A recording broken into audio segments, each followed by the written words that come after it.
আমার মেকানিক ভাইদের প্রয়োজনে, আমার ড্রাইভার ভাইদের প্রয়োজনে, আমার হেল্পার ভাইদের প্রয়োজনে একজন খাদের হিসেবে আপনাদের পাশে সবসময় থাকবো ইনশাআল্লাহ।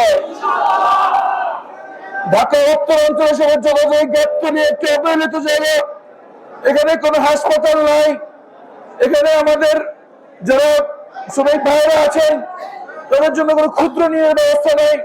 তাদের অধিকার আদায়ের জন্য কথা বলার কোনো লোক খুঁজে পাওয়া যায় না।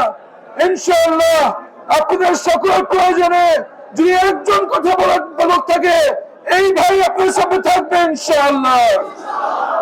খুব শীঘ্রই আমরা এখানে বিভিন্ন জনকল্যাণমূলক কার্যক্রম নিয়ে কাজ শুরু করবো ইনশাআল্লাহ। আরেকটি কথা নিয়ে কথা বলতেই হবে, সেটা হচ্ছে প্রকাশ্যে এবং নীরব চাঁদাবাজি। আমি চাঁদা গ্রহণ করি না, আমার সাথে যারা কাজ করে তারা কেউ চাঁদা নেয় না। ইনশাআল্লাহ গাবতলী বাস স্ট্যান্ডে আর চাঁদাবাজি চলবে না।